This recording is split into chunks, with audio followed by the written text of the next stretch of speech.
Hello friends. जैसा कि मैंने कहा था, आज मैं लेकर आई हूँ शॉर्ट स्टोरी अनामिका। तो सुनिए। जब से डायबिटिक मैं रोज़ ही पार्क में प्राणायाम, योगा और थोड़ी सी वॉक लेने के लिए जाती ही थी। रोज़ ही जाती थी। उस दिन गई और 4 चक्कर लगाकर पार्क के और बैठी प्राणायाम कर रही थी। तभी मुझे ऐसा लगा कि किसी की सांसें मुझे मेरे गालों को स्पर्श कर रही हैं। मैं चौंक कर आँख खोलकर और देखने लगी। मैंने देखा मेरे बिल्कुल बगल में एक सांवली सी तीखे नैन नक्श वाली, घुंघराले उलझे से बाल और कुछ फटे से कपड़े देखकर ही लग रहा था कि नॉर्मल नहीं है ये। वो बैठी थी बिल्कुल पास। मैं चौंक गई, थोड़ा अंदर से डर गई, लेकिन मैंने डर को व्यक्त नहीं किया और मैंने पूछा, कौन हो, कहाँ से आई हो, बोलो कुछ। शायद वो बोलना नहीं जानती थी। वो जल्दी से उठी और दूर चली गई, कोहरे में गुम हो गई। मैं लेकिन डर गई थी, तो दूसरे दिन मैं नहीं गई। मैंने सोचा कब तक नहीं जाऊंगी, ऐसे तो डरने से काम नहीं चलेगा। तो तीसरे दिन मैं फिर पहुंची, तो वो स्त्री कहीं नहीं दिखी। मैंने वॉक लिया और मैं प्राणायाम कर रही थी। तभी आँख खुली तो देखा ठीक पीछे मेरे वो स्त्री बैठी हुई थी और विचित्र सी निगाहों से देख रही थी। उसकी नज़रों में मुझे लगा कि बड़ी धारदार निगाहें हैं, जैसे अंदर तक छू जाती हैं। लेकिन मैंने फिर हिम्मत की। मैंने कहा, रोज़ आती हो? उसने कुछ नहीं बोला। मैंने कहा, आती हो तो कुछ करो, प्राणायाम करो, चलो इधर आओ, इधर बैठो। वो आ गई, खिसक के बैठ गई। मैंने कहा, घुटनों में हाथ रखो, लंबी सांस खींचो। तो उसने एक सांस खींची और उसके बाद वो खिलखिला के और फिर भाग गई। लेकिन मेरा डर ख़त्म हुआ। मैंने सोचा इसने रिस्पॉन्स तो दिया, अब मेरा उससे कुछ मानसिक संबंध सा हो गया था।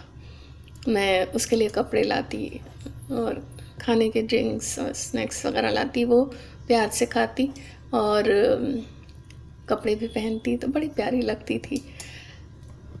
स्त्री थी आखिर। यौवन का सौंदर्य तो हर स्त्री पे होता है। वो भी खूबसूरत थी, आकर्षक थी।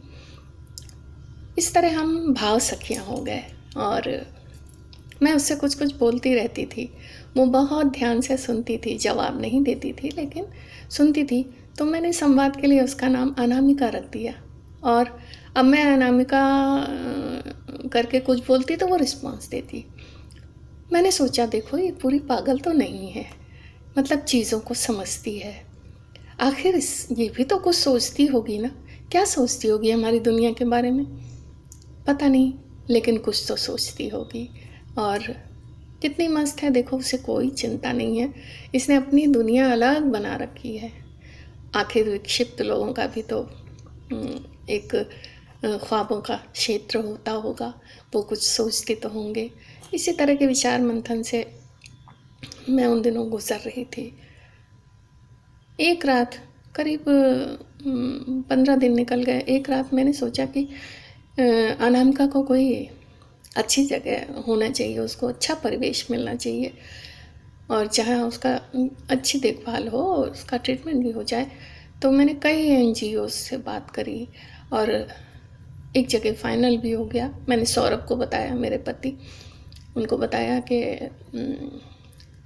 ऐसी एक स्त्री है जो मुझे मिलती है और मैं उसको कल NGO में दाखिल करवाऊँगी। वो भी खुश हो गए। उन्होंने कहा, हाँ ठीक है, हम दोनों चलेंगे। दूसरे दिन फिर वही सुबह हुई, ऊदी सी सुबह थी और मैं गई। मैंने वैसे ही चक्कर लगाए और बैठ के प्राणायाम करने लगी। उसका वेट कर रही थी, मैं उसका इंतज़ार करने लगी थी, ये मेरी आदत हो गई थी। मैंने सोचा अरे आज क्यों नहीं आई अनामिका। बहरहाल क्योंकि मैंने सोचा था कि आज उसको अच्छे स्थान में पहुंचाऊंगी, उसकी अच्छी देखभाल हो सकेगी, ये सोचकर मैं उसकी और देर तक रुककर प्रतीक्षा करती रही, लेकिन वो नहीं आई। तो मैं उदास मन से चल पड़ी और कुछ दूर गई थी कि देखा कि झाड़ियों के पास बड़ी भीड़ लगी हुई है। तो मैंने सोचा क्या हो गया, आखिर क्यों लोग खड़े हैं। मैं गई तो मैंने देखा कि अनामिका की शत विक्षत लाश पड़ी हुई थी और लोग घेर के और गॉसिप्स कर रहे थे। उसकी बॉडी देखकर ही मैं समझ गई कि उसके साथ कल रात क्या गुजरा है। अंततः वो पुरुष समाज की भेंट चढ़ गई थी और मैं बहुत दुखी हो गई। सोचने लगी जाने कब ये पुरुष का जानवर मरेगा, जाने कब पुरुष वास्तव में पुरुष बनेगा। और सीधे दौड़ती हुई मैं सामने हनुमान मंदिर में चली गई और वहाँ जाकर मेरा बांध फूट गया। मैं खूब रोई। उसके बाद घर गई तो मैंने सौरभ को बताया। सौरभ भी बहुत दुखी हुए और मैं यही सोच रही थी कि हे प्रभु, काश मैं ये पहले सोचती। आज मैं एक दिन लेट हो गई, मैंने एक दिन की देरी कर दी। बस इतनी सी ही है ये कहानी। मेरी हर कथा सत्य से उपजती है और उसका मैं काल्पनिक अंत करती हूँ, कई बार वास्तविक भी। मैं दुखांत पसंद नहीं करती, लेकिन इसमें ये अंत आवश्यक था क्योंकि ये कहानी की थीम ही यही है। लेकिन समाज की इस तरह की घटनाएं मुझे व्यथित करती हैं और ये सच्ची घटना पे आधारित है। तो आप लोग बताएं कैसी लगी ये कहानी। अब लघु कथाएं तो हो गई, कई हो गई। अगली बार से मैं अपनी कविताएं लेकर आऊँगी। तो मेरा ये चैनल साहित्य और संगीत का चैनल है। साहित्य की अभी शुरुआत की है, संगीत का तो काफ़ी कुछ पूरा तो नहीं कह सकती क्योंकि महासागर है संगीत।